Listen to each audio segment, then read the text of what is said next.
Being startled is not recommended by the NHS as a cure for hiccup. Yeah, that's shocked everyone, hasn't it? Yeah. That really has, yeah? Scientists, though, they believe the most foolproof cure for hiccups is digital rectal massage. That's right. And they said they shouldn't get a friend to startle you. I mean, it's ridiculous. I suppose if you're expecting it, it's not that surprising. So, no points there. OK, The Village, it's your turn. One too many. In the UK, a 13-year-old can legally do all of these activities apart from one. Is it join Facebook, drink wine at home, get a paid job, or drive a tractor? I think you're legally obliged to join Facebook. Yeah, to be fair. You can drive a tractor on private land. You are allowed to drink. Well, I had a paid job when I was 13. Yeah. It was a glass of wine. That's a long time ago. It was a long time ago, you're right, yeah. I'd probably say a paid job because you need a national insurance number nowadays. OK. I always get You're kids tax, when they come round. You think you're getting a paid job? I think... Do we agree it's paid job? We think it's getting a I'll paid go with a job. consensus. OK. Well, you are wrong. The correct answer is drive a tractor.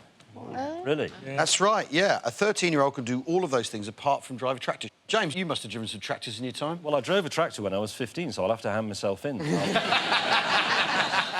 The youngest age a child can work part-time is 13, and in areas such as theatre and television, they can be even younger. The Pub, it's your turn, your next one. All of these gadgets have been issued to 007 in James Bond movies apart from one. Is it a machine gun violin, explosive toothpaste, cigarette rocket launcher, or radioactive lint? Definitely had the cigarette launcher. Yes, Definitely had the toothpaste. He's had the toothpaste. I can remember him going down a mountain on a cello case. Cello, that was sitting in the case, though, wasn't it? Yeah. No machine gun on it? No. No. Just using the cello to steer with. It wasn't a machine gun. Wasn't a machine gun, OK. No. But that's a cello, not a violin. Yeah. Machine gun, violin, or lint. Got to be the lint, isn't it? Yeah, lint, I reckon. We're going to go lint? Yep. You go radioactive lint? Yes. Yes. You're wrong. We're consistent. You're wrong. It's the machine gun violin has not appeared in the James Bond movie. Explosive toothpaste, Sean? Yeah, 1989's Licence to Kill.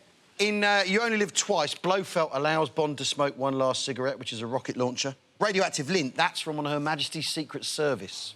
James, May, if you were cast as 007, what would you drive? Ooh.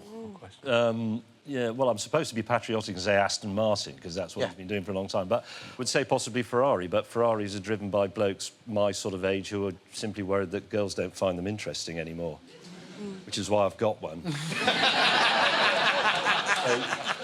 Do you know what? I think, honestly, a modern Bond would drive something like a Tesla. Yeah. Because when we watched James Bond films as a kid, we were amazed at things like maybe it could speak or something, but it had like a map in the dial with a dot that moved around, and all that stuff is actually true. No. OK, The Village, here's your one too many. All of these male animals often die soon after mating, apart from, is it a marbled crayfish, honeybees, Antechinus, it's kind of mouse, or a praying mantis? Praying mantis, the female bites its head off. Yeah. Why would a honeybee die after mating? Because if they sting you, they apparently die. Yeah, that's true. But I don't think it's the same. But they don't mate with humans, they mate with other bees. I think the honeybee does die after mating because he mates with the queen and then has to be murdered so that he doesn't upset the hierarchy. Yeah. Crayfish, though, obviously they don't... Do they mate? Because fish and stuff... Well, there wouldn't be any crayfish if they didn't. No. Oh, yeah, that's true. Not in the conventional way. I would go with the crayfish because I think the mouse is, or the red I'd go whatever with it is. crayfish. So you're going with the crayfish? We'll go with the crayfish, please, boss. Well done, you're absolutely right. Marbled crayfish, Helen, you were getting this right. The marbled crayfish doesn't even need to mate to reproduce. The female just go around laying eggs that develop into offspring. Yeah. Sean, a praying mantis. Yeah, you were quite right when you were discussing it. The praying mantis bites the head off the mate soon afterwards, so it's the man who does all the praying in that relationship. That's right.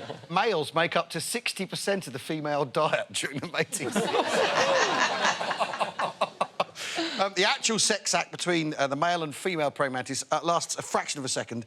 You'd think if anyone knew how to make sex last, it'd be a male praying mantis. Yeah, nearly there, love. No, not yet. No, not yet.